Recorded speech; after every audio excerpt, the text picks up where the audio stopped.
बिस्मिल्लाहिर्रहमानिर्रहीम जी। तो theory of automata का आज हमारे पास जो लेक्चर 16 है, इसमें हम देखेंगे कि एनएफए से डीएफए किस तरह बनाया जाता है।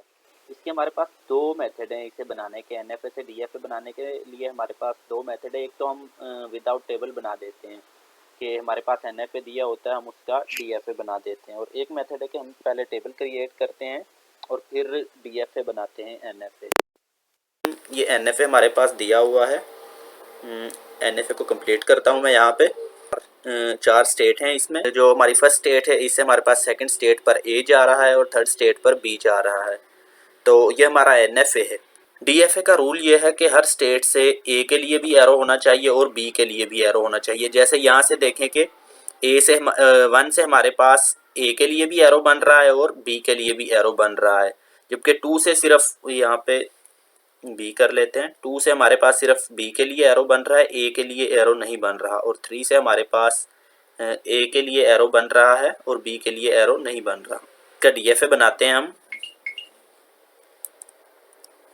अपनी इनिशियल स्टेट लेते हैं 1 को, इसे इनिशियल स्टेट ले लिया।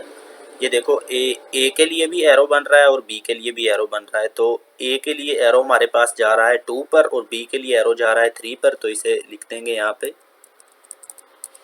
A B. अब 2 से हमारे पास बी 4 पे जा रहा है और 3 से ए जो है वो भी 4 पे जा रहा है। तो हमने इस 2 से दो एरो बनाने हैं, एक बी के लिए और एक ए के लिए। हमारे एनएफए में 2 से बी के लिए एरो ऑलरेडी मौजूद है, तो वो भी हमने बनाना है और ए के लिए भी एरो बनाना है। तो यहाँ पे हम बनाते हैं, पहले बी के लिए एरो बनाते हैं। ये 4 पे आ रहा है हमारी फाइनल स्टेट पे, 4th स्टेट पे। तो ये हमारी फाइनल स्टेट है। और 3 से जो एरो जा रहा है हमारी फाइनल स्टेट पे वो है ए। तो ए के लिए एरो बनाते हैं 3 से। ये हमने ए के लिए एरो बना दिया। अब डीएफए का रूल ये है कि हर स्टेट से ए के लिए एरो होगा और बी के लिए भी एरो होगा, ठीक है। अब यहाँ से हम एक एरो बनाएंगे ए के लिए और इस अपनी थर्ड स्टेट से एरो बनाएंगे बी के लिए। और उन एरोज़ को हम एक रिजेक्ट स्टेट पे पहुंचा देंगे। कुछ बुक्स में इसे नल स्टेट भी कहा होता है। ये देखो ए हमारे पास ऑलरेडी मौजूद है, तो ये बी के लिए हमने एरो बना दिया और यहाँ से बी हमारे पास है तो ए के लिए एरो बनाएंगे। ये हमारी रिजेक्ट स्टेट हो गई। तो कुछ बुक्स में इसे नल स्टेट भी लिखा होता है, इससे आप परेशान ना होना। और यहाँ तक आपका क्वेश्चन जो है ये एनएफए से डीएफए बन चुका है, ये कंप्लीट हो चुका है। तो ये क्योंकि नल स्टेट है इसकी कोई वैल्यू नहीं है। लेकिन कुछ बुक्स में इसे कुछ मज़ीद एक्सप्लेन किया जाता है कि रिजेक्ट स्टेट से ए और बी का लूप लगा दिया जाता है वापस रिजेक्ट स्टेट पर ही। ये इस तरह इस लूप को आप लगा ले तो भी ठीक है, अगर इस लूप को ना लगाएं तो भी कोई एग्जामिनर आपके मार्क्स जो है वो नहीं काट सकता। यहाँ तक आपका क्वेश्चन ये कंप्लीट हो चुका है। इसके बाद हम सेकंड मेथड देखते हैं जी। तो हमारे पास एनएफए से डीएफए में कन्वर्ट करने का जो सेकंड मेथड है वो ये है कि पहले हम टेबल बनाते हैं। यहाँ पे उन्होंने हमें क्वेश्चन दिया हुआ है, ये देखो कि हमारी स्ट्रिंग डबल बी पर कंसिस्ट होनी चाहिए। ये देखो कंटेनिंग डबल बी। ये एक भी ये हो गया, एक ये हो गया। स्टार्ट में ए बी का लूप लग गया और लास्ट में भी ए बी का लूप लग गया। इसके लिए अब हम यहाँ पे टेबल क्रिएट करेंगे। यहाँ पे जल्दी के साथ मैं टेबल क्रिएट कर लेता हूँ। ओल्ड स्टेट, यहाँ पे हम लिखेंगे ए और यहाँ पे लिखेंगे बी। यहाँ पे हम इन स्टेट्स को नाम दे लेते हैं। मैं यहाँ पे x1, x2 और x3 का नेम दे लेता हूँ इन्हें, और x3। यहाँ पे हम इसे अपनी इनिशियल स्टेट को यहाँ पे लिखेंगे। x1 is equal to z1 के, इसे इक्वल कर लेंगे। आप किसी भी वर्ड के इक्वल कर सकते हैं, p1 q1 इस तरह कर सकते हैं। p1 के इक्वल कर ले, मैं z1 के इक्वल करता हूँ x1 को। ये हमारी इनिशियल स्टेट है z1। x1 से अब हमने a को रीड करना है। x1 से a को रीड किया तो हम अगेन x1 पे आ रहे हैं, तो यहाँ पे x1 आ जाएगा। x1 z1 के इक्वल है तो इसे z1 के इक्वल कर दूंगा मैं। ये z1 के इक्वल हो गया। अब हमने x1 से b को रीड करना है। x1 से b को रीड करेंगे तो हम एक भी हमारे पास x1 पे आ रहा है और एक भी x2 पे जा रहा है, तो यहाँ पे आ जाएगा x1 और x2, और इसे मैं इक्वल कर देता हूँ z2 के। ये मैंने z2 के इक्वल कर लिया। अब हमारे पास जो ये नई स्टेट बनी है z2, इसे हम अपनी ओल्ड स्टेट में यहाँ पे रखेंगे। और अब हम x1 से a को रीड करेंगे। x1 से a को रीड किया तो x1 पे आ गए और फिर x2 से a को रीड करेंगे। x2 से a को रीड हम कर रहे हैं तो हमारे पास कहीं पे भी नहीं जा रहा है। देखो x2 से सिर्फ b बन रहा है, a नहीं बन रहा, तो इसके लिए मैं यहाँ पे नल लिख दूंगा। x1 लिखता हूँ पहले यहाँ पे और अब नल लिख देता हूँ। x1 और नल x1 के ही इक्वल होगा ना, तो x1 के इक्वल कर दिया और इसे z1 के इक्वल। x1 हमारे पास z1 के इक्वल है तो यहाँ पे मैंने z1 लिख दिया, ठीक है। और अब हमने देखना है x1 से b को रीड करना है और x2 से b को रीड करना है। x1 से हम b को रीड करेंगे तो देखो x1 पे आ रहा है और x2 पे जा रहा है, यहाँ पे आ जाएगा x1 x2। और अब x2 से b को रीड करना है तो x2 से b को रीड किया तो x3 पे जा रहा है b, तो यहाँ पे हम लिखेंगे x3। ये हमारे पास एक न्यू स्टेट बन चुकी है, इसे मैं z3 का नाम दे देता हूँ। अब इस z3 को अपनी ओल्ड स्टेट में यहाँ पे लिख लेते हैं।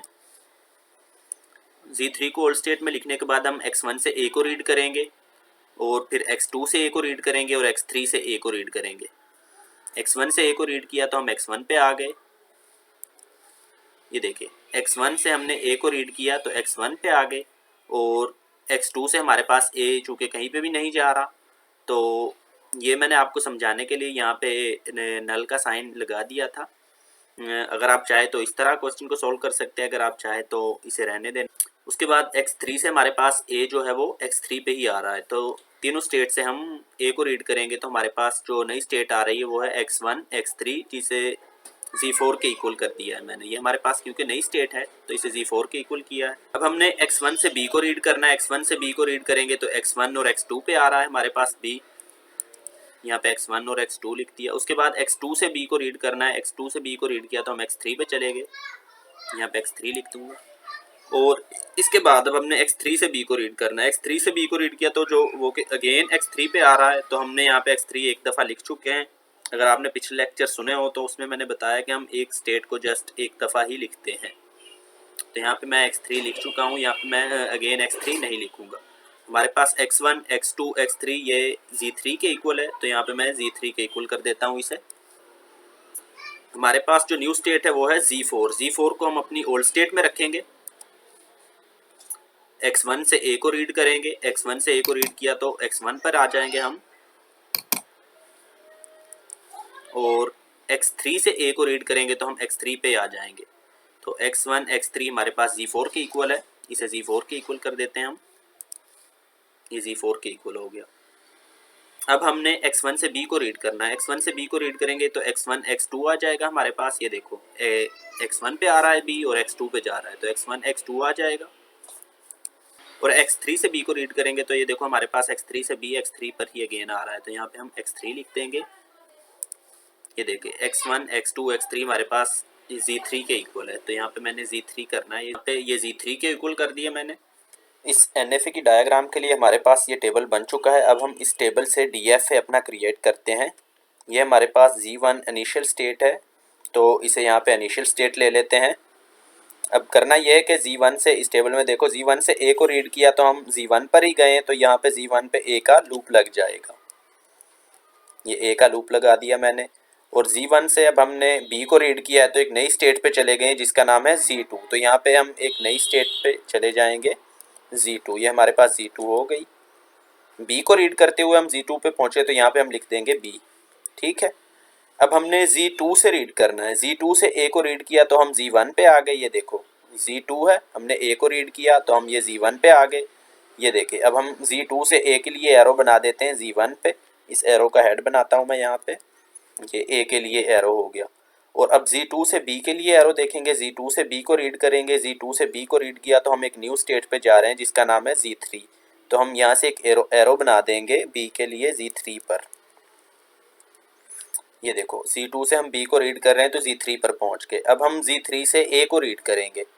z3 से हमने a को रीड किया तो हम एक न्यू स्टेट पे चले जाते हैं जिसका नाम है z4, तो यहाँ पे a के लिए एरो बनाएंगे हम जो कि z4 पे जा रहा है। ये देखें ये a के लिए एरो बन गया z4 पे। अब इसके बाद हम z3 से b को रीड करेंगे। z3 से b को रीड कर रहे हैं। ये देखो z3 से b को रीड किया तो हम अगेन z3 पे आ गए, तो यहाँ पे b का लूप लग जाएगा। ये b का लूप लगा दिया मैंने यहाँ पे, ठीक है। अब इसके बाद हमारे पास Z4 न्यू स्टेट है, Z3 से हमने A को भी रीड कर लिया और B को भी रीड कर लिया। इसके बाद हम Z4 से देखेंगे, Z4 से A को रीड करेंगे, Z4 से A को रीड किया तो हमारे पास Z4 ही आ रहा है, तो हम Z4 पे A का लूप लगा देंगे। ये A का लूप लगा दिया मैंने Z4 पे। और अब इसके बाद Z4 से B को रीड करेंगे, Z4 से ये देखो Z4 से हमने B को रीड किया तो हम Z3 पे जा रहे हैं, तो यहाँ से ये एरो बना देते हैं, इसे B के लिए एरो का हेड बना देता हूँ और इस एरो का भी हेड बना देता हूँ ताकि ये पता चलता रहे कि ये A हम Z3 से Z4 पर जा रहे हैं। ये देखो DFA का रूल होता है कि हमारे पास हर स्टेट से A के लिए भी एरो होता है और B के लिए भी एरो होता है। तो ये देखो हमारे पास 4 स्टेट हैं, Z1, Z2, Z3, Z4, और हर स्टेट से हमारे पास A के लिए भी एरो है और B के लिए भी एरो है। ठीक है, तो उम्मीद करता हूँ कि आपको इस क्वेश्चन की समझ आ चुकी होगी। आपके ज़हन में इस क्वेश्चन से रिलेटेड किसी भी किस्म का कोई क्वेश्चन हो तो आप कमेंट सेशन में पूछ सकते हैं या हमारे व्हाट्सएप ग्रुप ज्वाइन कर सकते हैं। थैंक यू, अल्लाह हाफिज़।